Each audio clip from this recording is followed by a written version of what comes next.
What's going on, everyone? It's the RC newbie back at it again.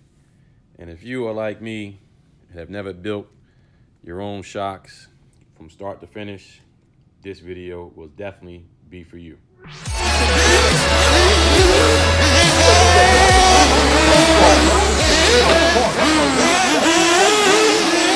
Okay, here we go.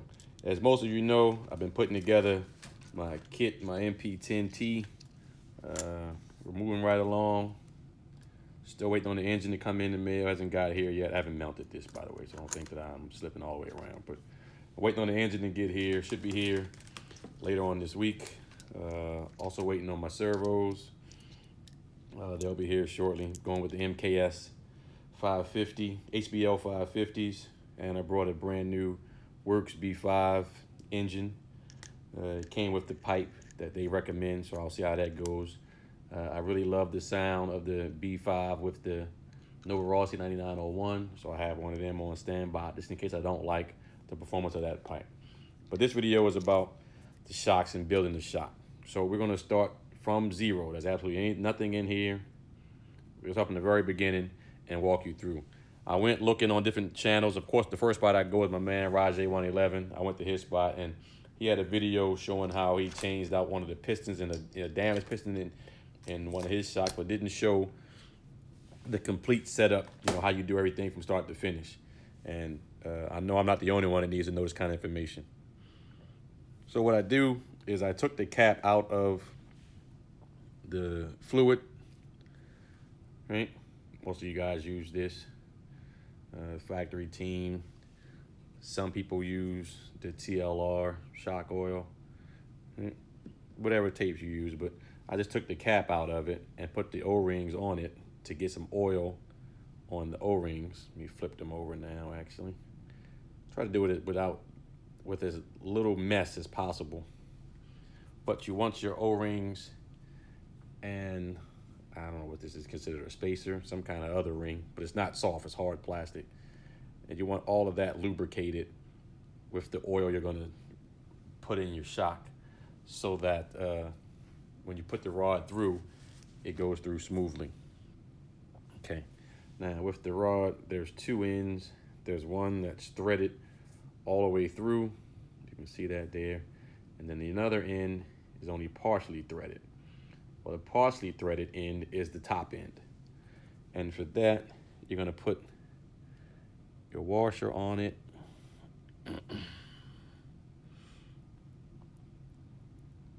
Okay, that therefore doesn't slide all the way down. You're gonna put your, I believe this is called the bladder. This is the one that, again, comes with the kit. I have other options, more holes to let more oil through. But I'm going to start with what they recommended to start with, and then I can always make the adjustments later on, now that I know how to take it apart and put it back together again. Okay, and then you have the nut that holds it in place. Now I didn't tighten it all the way down, but that's the look you're going for. Okay, now once you get that on, actually let me go ahead and tighten it because I'm going to actually assemble this. I'm not going to wait till later. Now, of course, need the other size.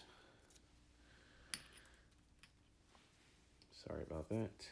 Let's swap that out. Okay, of course, they make pliers, which I don't have, that you can actually, there's a rubber coated ply that you can grab this and not do any damage. You don't scratch it up or score it in any kind of way. If I don't have those, I got these trusty vice grips here, so I'm going to use some of the cardboard that came with another part to act as a buffer so the teeth aren't getting into the rod. And then tighten this down. Okay, we're good to go there. Okay. And as you see, no scarring, no damage done to the rod, still perfectly straight. All right, so that's important. You don't want any damage done to that. Okay, now with your oil, get a little bit on your finger and run it on your rod to also make it easier for it to go through the piston. For the piston to go through the O-rings when you put them in. Okay, so I did that, set that down for a second. Okay, now we're back to your main cap. Let me take this off also. I'm going the wrong way. No, that's right. Okay. This piece also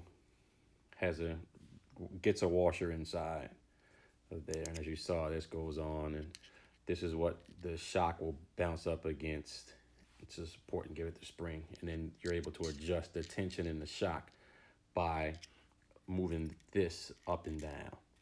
And get yourself a digital caliber, preferably, and then you're able to measure the distance that you have from one end of the shock to the other, so you know that you have the exact amount of space on both sides. Okay, so this too gets a washer, which is this one.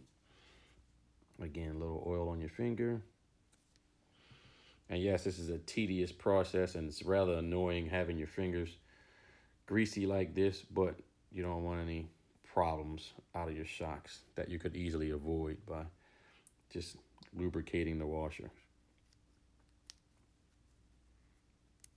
And if you're a guy with big fingers like me, some of this job is really annoying because your fingers just aren't made to do these little small tedious tasks.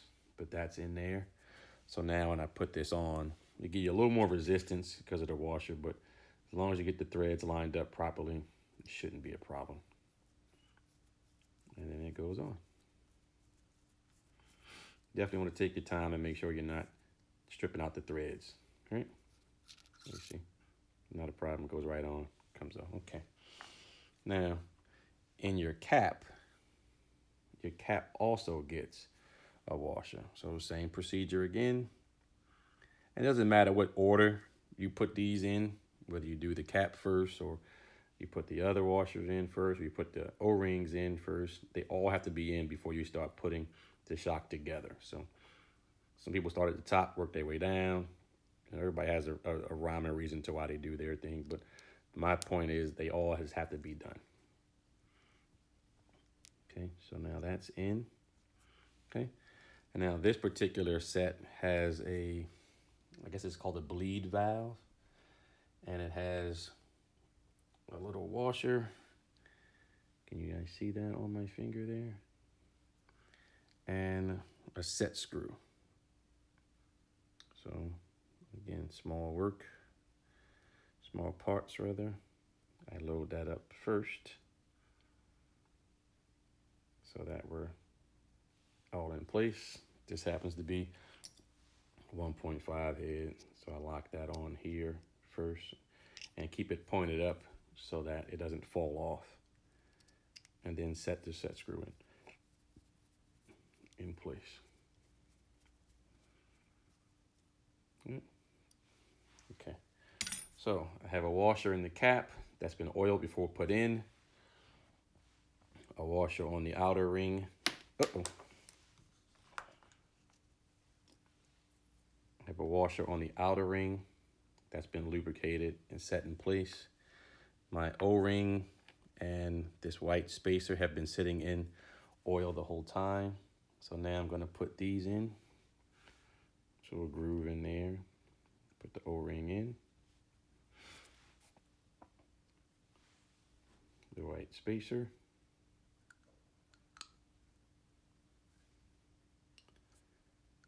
And you get a little resistance sometimes, but once you get it completely level, you'll be fine. And it'll go in place. Follow it up with another O-ring. Okay. Then you have this last spacer. It's not as thick as the white one that's in between, but you'll see its purpose in a second. So you get that in. So then the last thing is this, looks like the letter G. I'm gonna put it on my finger, maybe you can see it on my finger there. It looks like the letter G. So I'm gonna call it a G ring. Is that in focus there? There you go, you see that? And what this does is this goes in and there's a little groove on the inside of here that this locks into place and keeps everything from coming out. And again, like I said, once you've oiled your fingers, this is a little harder to do than it should be, but it's not impossible. Just be patient with it, a couple tries, and then trying to snap it in place rather. There it goes, it's in there. So now all of my O-rings will stay in place. Nothing of that will come out. Okay, so now that that's all done, let me throw a little oil down in the shock. You don't want a lot, a little bit in there. If you had fingers that could fit in there, move it around, do so, But just get the oil to run down through. It doesn't take but a second. Just again, you want it to be an easy transition to start. You don't want any kind of friction problems that damages your O-rings or anything like that as you first start loading it in. So I got that in. I push it in, push it through, and I can feel the O-rings working, catching against the rod. They give me a little tension as I pump back and forth, and you can see a little bit of oil around the sides, around the edges there from the oil that I just dropped down in there. And that, for the most part, is the build of your shock, right? The rest now comes with the type of shocks that you have. So now, where these came with the little Bootie, I can put the little Bootie on. Everyone will have a piece, something to this effect, that has to get put on here. And again, if you have that tool that allows you to grab the rod without doing any damage, it makes it so much easier to put this on, because now, as you know, this piston has been oiled. So it is slippery. And it's smooth and round. So it's not an easy task. So what I'm going to do is I'm going to go back to my pliers and my old piece of cardboard and put that on there, get it up out of the way. Oh, wait, not gonna do that. I'm gonna put this Bootie on first. I'm gonna cheat a little bit, because getting this Bootie over top of this thing is a hassle. And sometimes it can tear your little Bootie. And, you don't want that, because then you're just replacing Booties that, didn't even get to drive and you're damaged already. So slide that up and on. Little groove there that it tries to fit into. And that, with the spring cap, will keep it in place. So now, as you see, let me pull the rod back down. Yeah. Gently on the bolt, push the rod back down. There we go. So now, you see the rod is out the base. Just pull that up out of the way. That also took some of the oil off. I didn't want that to happen, but it happened nevertheless. So now I'm going to use my little couple pieces of cardboard, put it on here. Use my trusty pliers. Again, I just want to grip. I'm not trying to squeeze it and pop it and, leave a mark of any kind. You just want to be able to get a good hold on it so that you can put this on, twist it into the grooves. And when you're doing it for the first time, you're trying to make a groove into the plastic, which makes it a little harder. Your fingers are oily. The item you're screwing it onto is oily, so it can be a little tedious. But once you get it going, you should be fine. And there it goes. All right. So of course, as you get closer to the end, and you saw that, it spent. Yep, spinning again. Okay, so let me reposition. You gotta try not to get it where you have the rubber Bootie underneath what you're grabbing with. But needless to say, I'm definitely going to invest in some of those pliers that are designed for this. Not that I plan on changing my shocks that often, but when I do, I want to have the proper tools and be able to do the job with less aggravation as possible. Okay, and I'm at the end, done. All right, so that's all it. Pull your little sock Bootie down and pull this over top of that, which is the next part, so that it stays in place. Okay, before I do all of that, now I'm going to put the oil in, because I want to put the oil in while the piston is at the bottom, with the oil in it. I'm gonna raise the piston up to the top, put the cap on, lock it in place, and try to capture any air in there and get it out of there. Okay, so now you did all the hard part. Load it with the oil. I'm running with 35 weight, whatever your track requires, whatever setup you follow, whatever setup sheet you try to follow, whatever works for you. There is no right answer. It comes down to whatever works for you. Lesson that I learned from my man Roger 111, again, he fills his to the brim. I go maybe a 1/16 of an inch less than the brim. All right. Get it in there. Slowly compress the shock. You're looking to get any air that's in there out. All right. And slowly, you see the air bubble come up. And then you do this a couple times. All right. But you want to be consistent with the amount of oil you have in all your shocks. All right. So now that I've done that, I can see that I can put a little bit more oil in here. There's also a little bit of air in there that I need to come out. So let me drop a couple more drops of oil in here. This is my first time trying this TLR oil. My local hobby shop didn't have the weight of my regular brand. So I'm trying this and see how it does. Again, if it doesn't do the trick that I want or doesn't perform the way I expect, I mean, it gets high reviews, but if it doesn't perform the way that I want it to, then I'll change it out. Okay, so now I compress it completely, lock it in with my finger, keep it fully compressed, and put the cap on.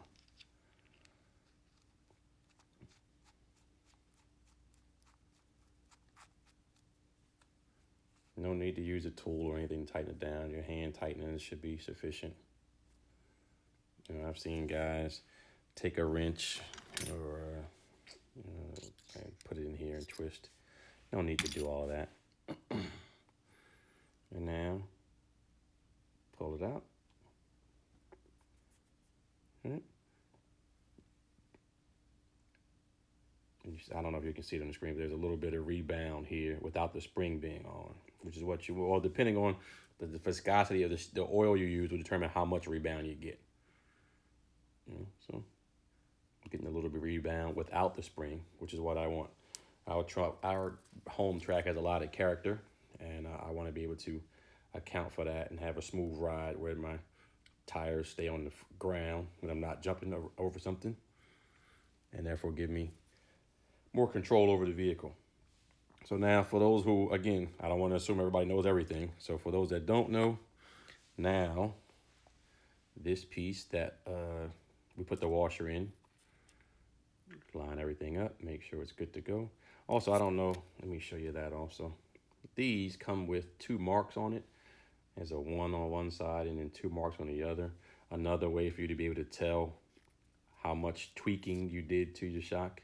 One turn from here, you put a mark on your the base somewhere or on the cap, and then you know how far you've turned it from those 2, that 1 or 2 that's already marked on there, which is pretty handy. Now, what I do is I take this all the way to the top and then put the spring on and the spring cap.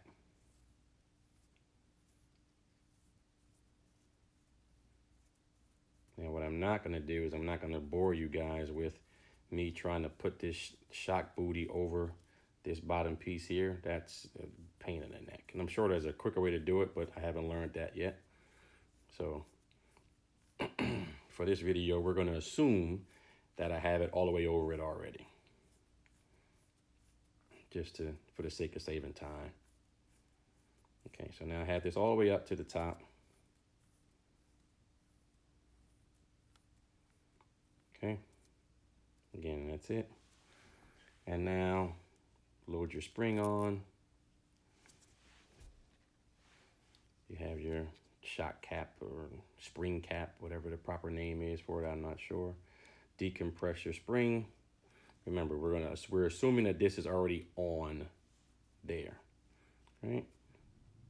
Little slit inside. You line that up with the shaft. Get it through, over, and then that little funny looking shaped piece in the black comes through, and then boom, there you are. Now, my shocks require this little, looks like a hair bead to be in here to allow for pivot and rotation. So I line that up